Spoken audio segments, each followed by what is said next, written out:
Ehuru yo kushomesa abantu okugira ebyo wetegereze omwooga gw'Eishengyero hamwe n'abanyeshengyero babo Rigarukiremu kandi abanya-Uganda bagitangirire n'omutima gumwe n'amasiko mingi gukongera kutunguura aha buheereza. Entebeekanisa egi etongozibwe omu disitulikiti ya Kakumiro engazi y'ihanga Right Honorable Robin Nabanja kandi niwe omunyeshengerokazi wa disitulikiti egi Nabanja nagira ngu entebeekanisa egi nigwo muringo gw'okwishisya hihi ishengyero omu bantu kandi kikahangaho orujegyere rw'enkoragana omu beebembezi. Public education outreaches like this one, because they bring Parliament closer to the people, it is meant to serve. Kwenda kushima inwenda abaizire abokwica kandi n'okusima Parliament ya Uganda okuva mu nkungaana nga zino kwongera okugumiza obubaka wakati ba Parliament ne gavumenti ez'ebitundu. Abantu ababalonda be bamu n'olwekyo tulabawo nsonga lwaki gavumenti ez'ebitundu n'abaka Parliament tebakwatagana.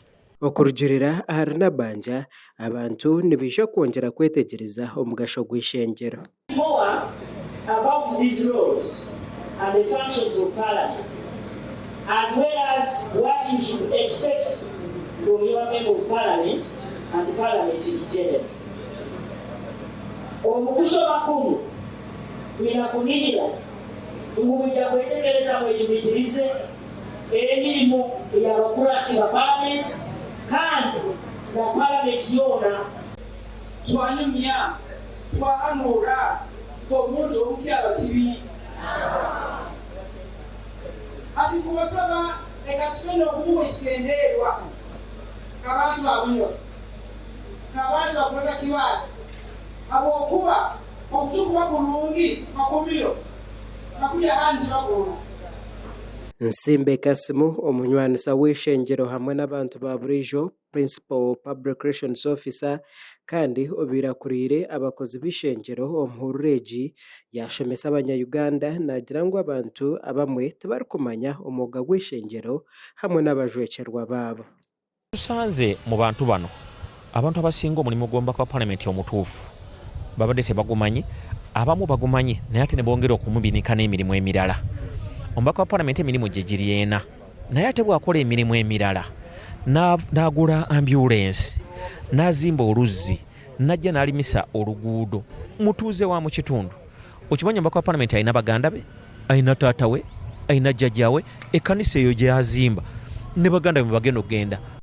Bo abeebembezi ba gavumenti z'ebyanga abeetabire omushomo ogu bagizire ngu emishomo nk'egi etwire neeyetengwa kandi neija kubahwera aha kumanya obuvunaanizibwa bwa buli mwebembezi.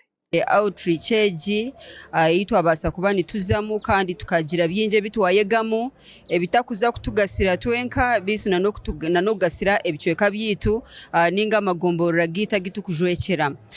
Ekyo enshonga enkuru outreach egi yaneekwata munonga abujunaanizibwa obw'Eishengyero lya Uganda ninga Parliament bakutoleka abanyeshengyero biitu abeebembezi ababutwatiremu obwesigwa bali ahaiguru n'emirimo ki eyibiine kuba nibakora.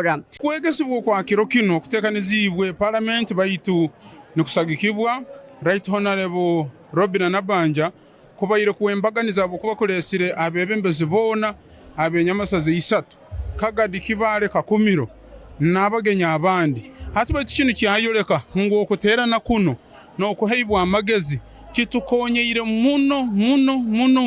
Omushomo ogu ogwetabirwemu abeebembezi ba gavumenti z'ebyanga omuri Greater Kibale hamwe na bamwe abanyeshengyero omu disitulikiti ezo. Amakuru aga gashakwa Onesmus Turyahabwe. Ensonga ezikuba mu seeri yange